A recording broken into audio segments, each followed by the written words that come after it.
आज समय की मांग है हमारा कृषि क्षेत्र आधुनिक बने, मूल्य वृद्धि हो, वैल्यू एडिशन हो, फूड प्रोसेसिंग हो, पैकेजिंग की व्यवस्था हो, उसको संभालने की व्यवस्था हो, और इसलिए अच्छे इंफ्रास्ट्रक्चर की जरूरत है। आपने देखा होगा इस कोरोना कालखंड में ही पिछले दिनों 1 लाख करोड़ रुपया एग्रीकल्चर इंफ्रास्ट्रक्चर के लिए भारत की सरकार ने आवंटित किए हैं, और इंफ्रास्ट्रक्चर जो किसानों की भलाई के लिए होगा, और इसके कारण किसान अपना मूल्य भी प्राप्त कर सकेगा, दुनिया के बाजार में बेच भी पाएगा, विश्व बाजार में उसकी पहुंच बढ़ेगी। आज हमने ग्रामीण उद्योगों को मजबूत करने की जरूरत है। ग्रामीण क्षेत्रों में विशिष्ट प्रकार से आर्थिक क्लस्टर बनाने जाएंगे। कृषि और गैर कृषि उद्योगों को गांव के अंदर एक जाल बनाई जाएगी, और उसके कारण उसके साथ साथ किसानों के लिए जो नई एफपीओ हमने बनाने का, किसान उत्पादक संघ बनाने का जो हमने कोशिश की है, वो अपने आप में एक बहुत बड़ा इकोनॉमिकल एम्पावरमेंट का काम करेगा। भाइयों बहनों, मैंने पिछली बार यहां पर जल जीवन मिशन की घोषणा की थी। आज उसको 1 साल हो रहा है। मैं आज गर्व से कह सकता हूं कि जो हमने सपना लिया है कि पीने का शुद्ध जल, नल से जल हमारे देशवासियों को मिलना चाहिए। स्वास्थ्य की समस्याओं का समाधान भी शुद्ध पीने के जल से जुड़ा हुआ होता है। अर्थव्यवस्था में भी उसका बहुत बड़ा योगदान होता है, और उसको लेकर के जल जीवन मिशन शुरू किया।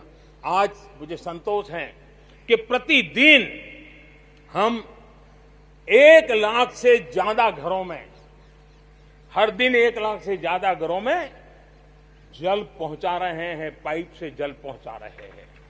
और पिछले 1 साल में 2 करोड़ परिवारों तक हम जल पहुंचाने में यशस्वी हुए हैं।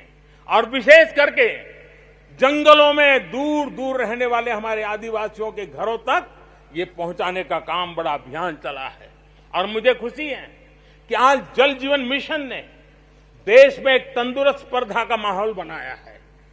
जिले जिले के बीच में तंदुरुस्त स्पर्धा हो रही है, नगर नगर के बीच में तंदुरुस्त स्पर्धा हो रही है, राज्य राज्य के बीच में तंदुरुस्त स्पर्धा हो रही है। हर किसी को लग रहा है कि प्रधानमंत्री का जल जीवन मिशन का ये जो सपना है, उसको हम जल्दी से जल्दी अपने क्षेत्र में पूरा करेंगे। कोऑपरेटिव कॉम्पिटिटिव फेडरलिज्म को एक नई ताकत इस जल जीवन मिशन के साथ जुड़ गई है, और उसके साथ भी हम आगे बढ़ रहे हैं। मेरे प्यारे देशवासियों, चाहे हमारा कृषि का क्षेत्र हो, चाहे हमारे लघु उद्योगों का क्षेत्र हो, चाहे हमारे नौकरी पेशा करने वाले समाज के लोग हो, ये करीब करीब सभी लोग एक प्रकार से भारत का मध्यम वर्गीय बहुत बड़ा संपुट है। और मध्यम वर्ग से निकले हुए प्रोफेशनल्स आज दुनिया में अपना डंका जमा रहे हैं। मध्यम वर्ग से निकले हुए हमारे डॉक्टर, इंजीनियर, वकील, साइंटिस्ट, सब कोई दुनिया के अंदर अपना नाम डंडा जमा रहे हैं। और इसलिए ये बात तय है कि मध्यम वर्ग को जितने अवसर मिलते हैं, वो अनेक गुना ताकत के साथ उभर करके आते हैं।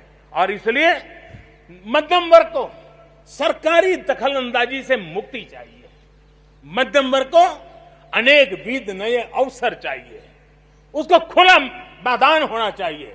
और हमारी सरकार लगातार मध्यम वर्ग के इन सपनों को पूरा करने के लिए काम कर रही है। मध्यम वर्ग मिरेकल करने की ताकत रखता है। ईज ऑफ लिविंग, इसका सबसे बड़ा लाभ किसी को होना है तो मेरे मध्यम वर्गीय परिवारों को होना है। सस्ते इंटरनेट की बात हो, चाहे सस्ते स्मार्टफोन की बात हो, या उड़ान के तहत हवाई जहाज की टिकटें बहुत मिनिमम हो जाने की बात हो, या हमारे हाईवेज हो, इंफॉर्मेशन वेज हो, ये सारी चीजें मध्यम वर्ग की तक को बढ़ाने वाली है। आज आपने देखा होगा मध्यम वर्ग में जो गरीबी से बाहर निकला है, उसका पहला सपना होता है अपना घर होना चाहिए। वो एक बराबरी की जिंदगी जाना चाहता है। देश में बहुत बड़ा काम हमने ईएमआई के क्षेत्र में किया, और उसके कारण होम लोन सस्ते हुए,